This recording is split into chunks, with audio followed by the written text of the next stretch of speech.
I went out and saw that some houses were on fire. We ran for our lives and went to hide at the foot of the mountain. We kept peeking out to see what was happening. We saw how they banged on the doors of the church and the pastor's residence, and how fire was consuming the whole village. It was 2015, and Pastor Andrew's village in northeast Nigeria was being attacked by Islamist extremists Boko Haram. He spent the night in hiding, praying that God would strengthen the faith of his scattered church members. Returning to the village the next day, Andrew found that almost all their possessions had been stolen or burnt. All of our members' houses were burnt, except for 6 that were not. How would people go back to their normal lives again, now that they had become homeless? The persecution was so much that I never imagined that we would come together again to worship in the church. I thought that most of my members would leave for other churches and locations because of what we had experienced. Sadly, this was not Pastor Andrew's first encounter with extremists.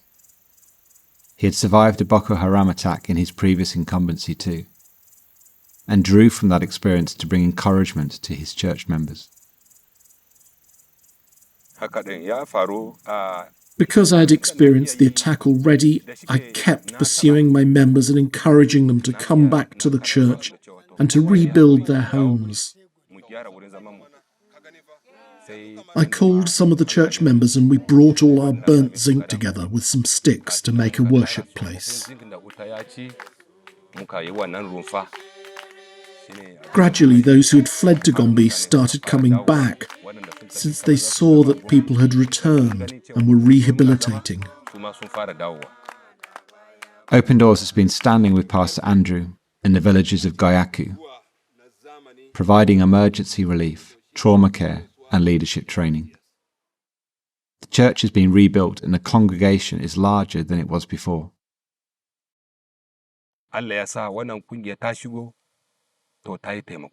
God brought your organisation at the right time.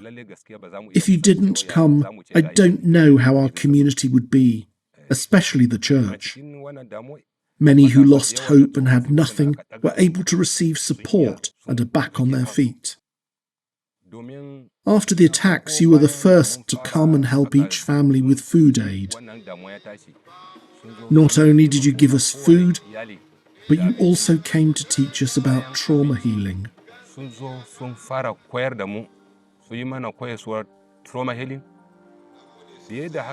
And besides the teachings, when we decided to rebuild our church, you stepped in to help us. I'm deeply thankful. May God bless you. May He grant you strength in your body and spirit. I am grateful.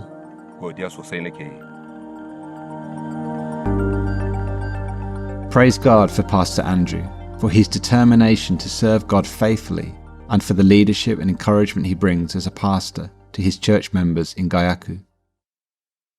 Please pray for Open Doors partners in West Africa who deliver physical, emotional and spiritual support to enable our brothers and sisters to stand strong in the face of persecution.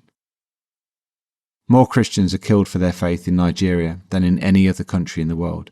Please pray that God would bring all violence there to an end.